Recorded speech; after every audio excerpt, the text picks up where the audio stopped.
business with a servant's heart. Welcome to the podcast. Inspiration, motivation takes. Listen to the podcast. We're all about to talk about life. Our guests will share their life story. We want you to success in life and business. We're ready and we will start shortly. We're gonna talk about life. We're going to speak on business. You're gonna shine bright. We are going to witness business with a servant's heart. With hosts Steve, Ramona, and Ray. Inspiration, education talks. Listen to the podcast. Steve, Ramona.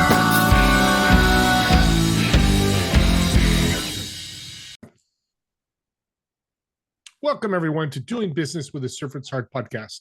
I'm your host, Steve Ramona. I am so pumped up to have you join us today. This podcast is dedicated to exploring the idea of doing work and doing life with a servant's heart. When you approach your work and life that way, you're going to make a difference and make an impact and difference in somebody's world. We also dedicate this podcast so you get motivated, inspired, and educated to exactly do the same thing to make that impact, whether it's your business or your life. And while you're listening to my incredible guests today, I want you to think about how you're going to serve today, yourself and others, and what kind of impact you create with that. The key word is today. I just spoke to a bunch of people yesterday, and half of them haven't served in 6 months. They forgot about it. Don't do that. And the service could be as little as, hey, your baby looks good, to, hey, here's $100. Whatever that is, but you should have that mindset, and that's what this podcast is all about, of serving every day. And today's episode is proudly sponsored by our incredible partner, Pantheon Alliance. Would you like to be part of an exclusive community of high-income, highly successful business owners and entrepreneurs from very diverse industries? Together, they're building a thought leader expertise platform to impact and change the world. With that being said, we're going to jump into impact and change we're going to start with romance novels. I've never had a romance novel author. I've had hundreds of authors, but let's jump into it. Hey, Claire, welcome to the show. Hello, thank you for having me. Glad to be here. Why romance novels? Oh, it's the genre that has been my brick and mortar bread and butter for so many years. I accidentally started reading romance novels when I was third grade. So, I mean, I'm a hopeless romantic at the end of the day, honestly. And so give me a bit of romance and I'm happy. Passion's always the leader or the the energy to start a business or do something like that. Yeah, I mean, love makes the world go round, right? Yeah. We wouldn't be here without love. And I think that's reflected in your servant's mission here. Like, I think that those two things are very much aligned. What's your biggest challenge writing a romance novel?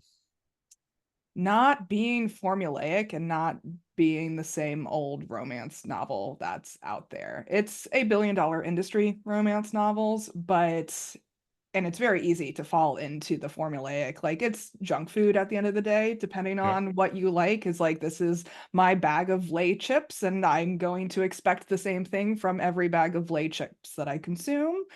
But my challenge as a writer is to set tropes on their sides, upset tropes, upset expectations, and still make it a juicy, worthwhile ride for my readers. Yeah. What's the emotion? What's the impact? What's the feeling somebody's going to get when they read your novel?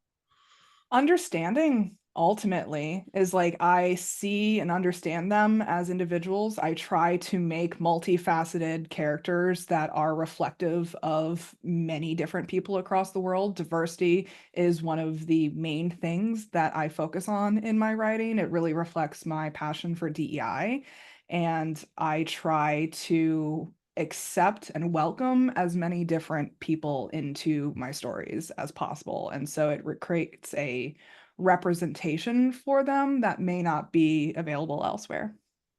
I believe you wrote multiple romance novels, correct? I'm writing an 8-book series, and the third just came out on Halloween.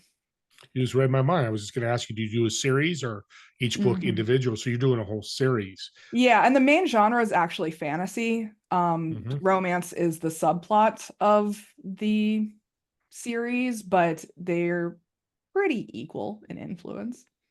A lot of books have topics, lessons. What's the topic or lesson of your books, your series, actually?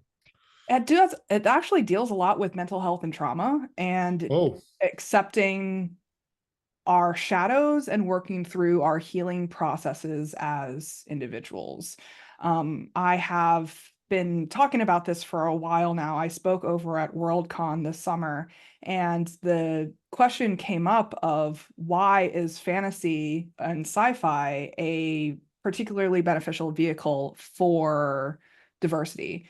And I think that that is also applicable to mental health and trauma issues because it creates a safe playground that we can have a little distance from these really harsh reality issues that we're grappling with and be able to engage with them, process with them, heal through them in a safe environment.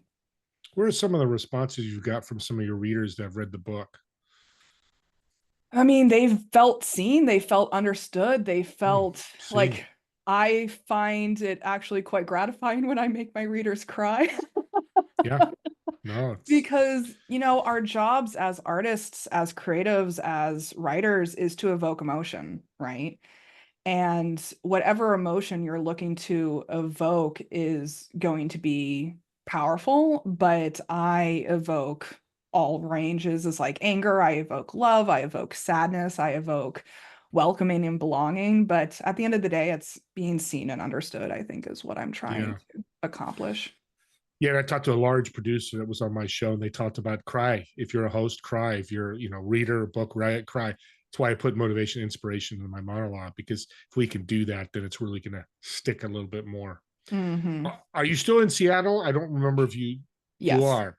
How's Yes. that environment really helped you with your writing?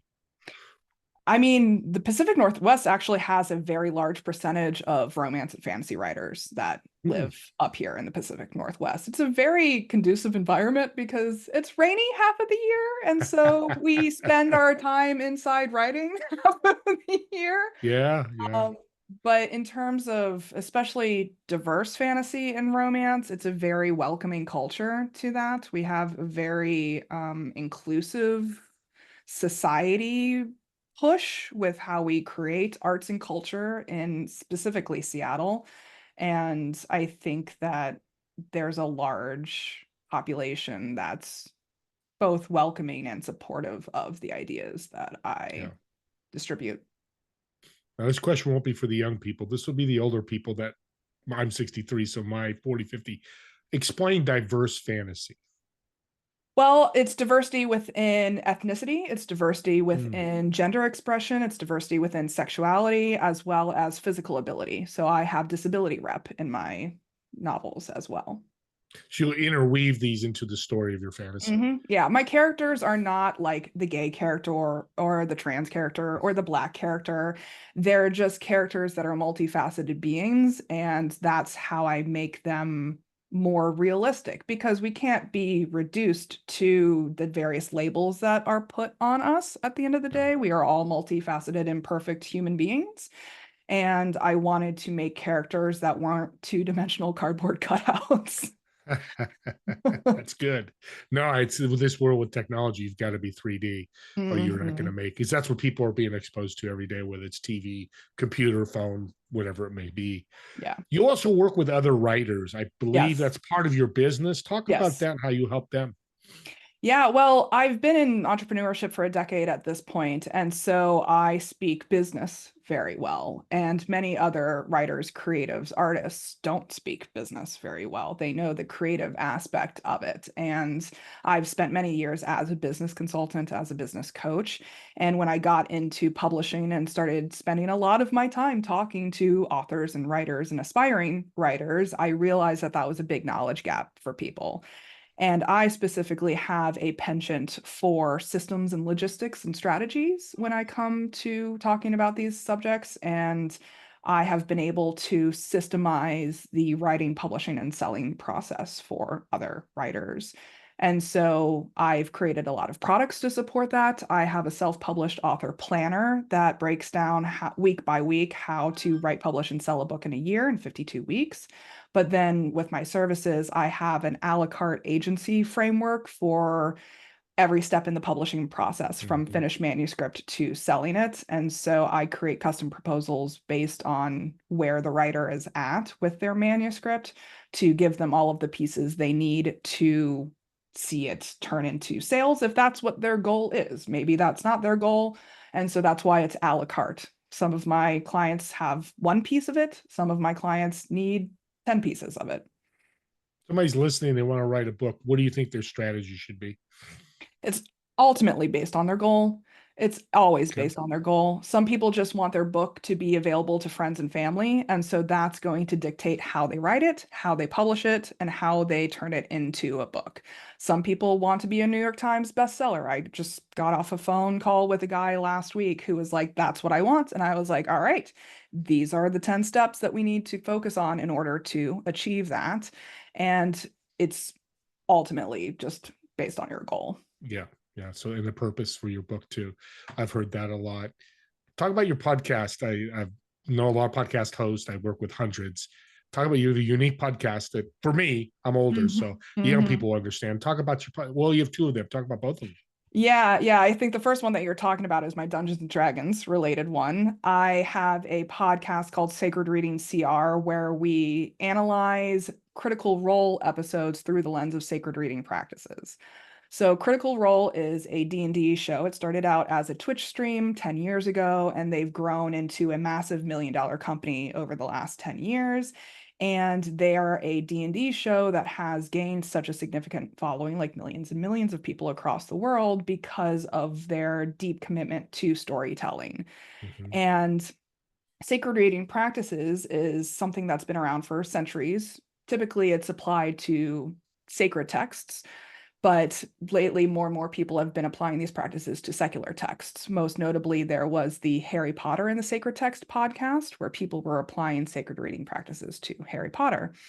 And so the idea of using sacred practices is to treat it as the whatever media you're using, whether it's a book or a show, as a reflection on your own life to deepen your understanding of yourself and the world around you, Mm. because it's a static piece of media. And so each time you return to the static piece of media, you come to it with different life scenarios, different life questions.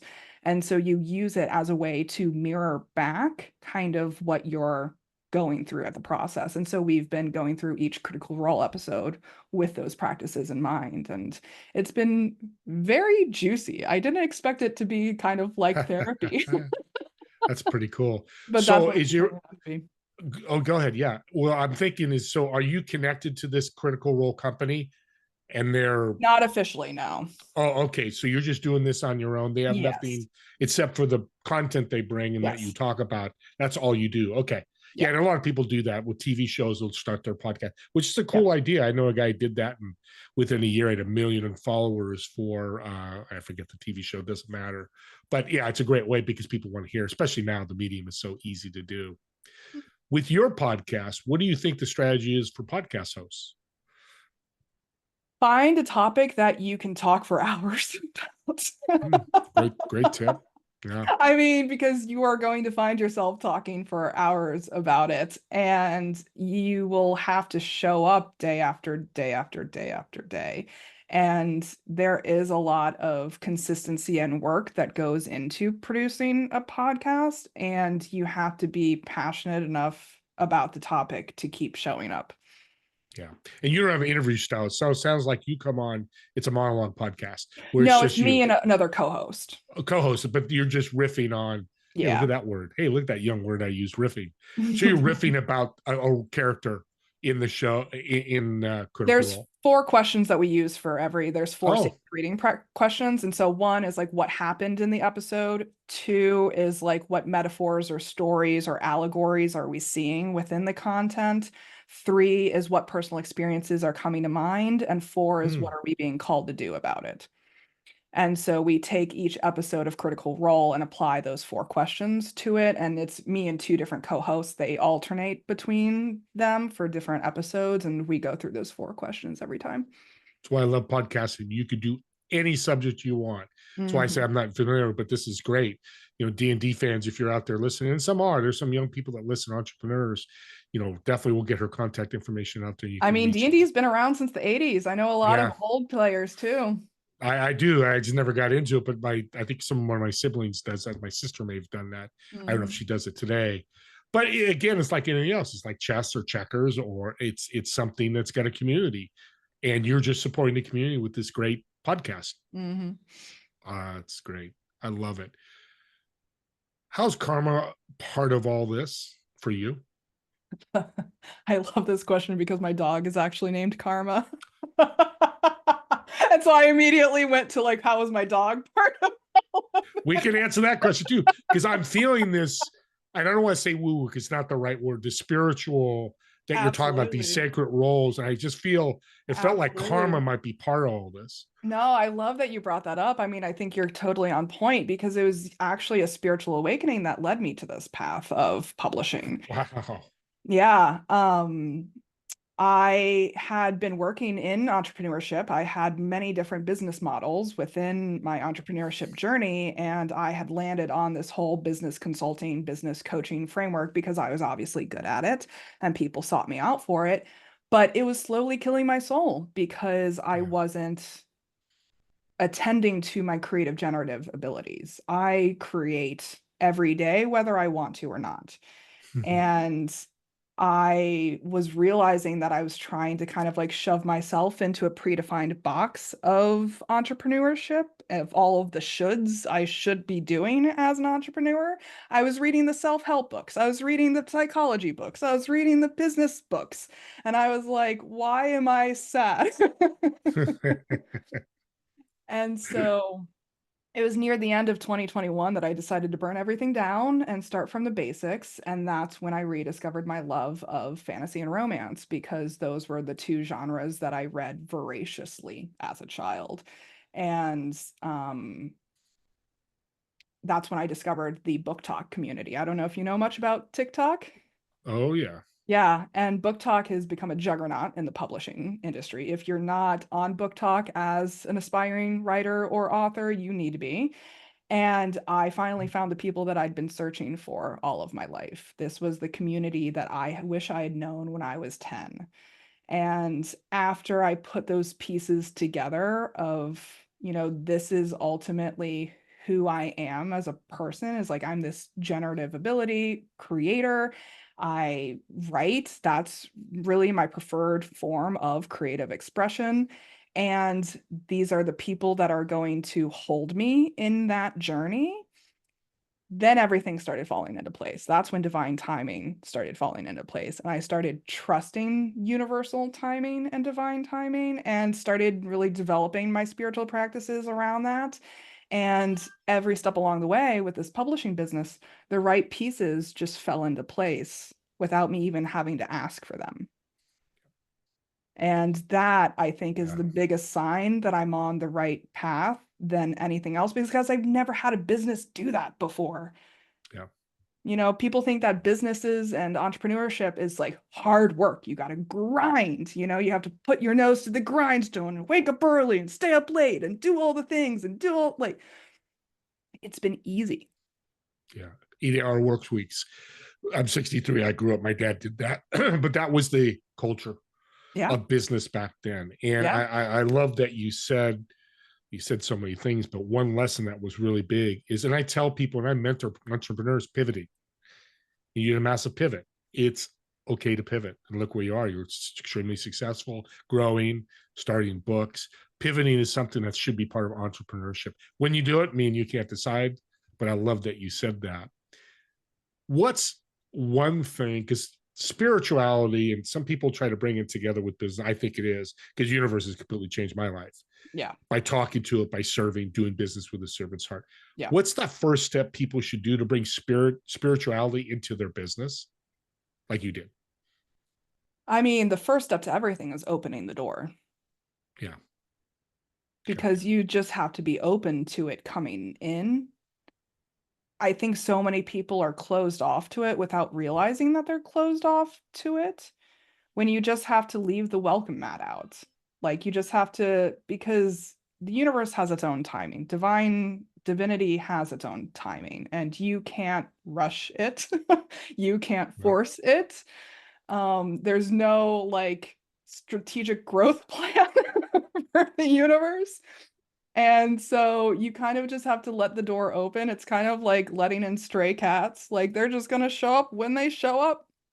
And I ultimately that's the first step. And I think the second step is self-awareness. I don't think a lot of people talk about how much self-awareness makes or breaks business success.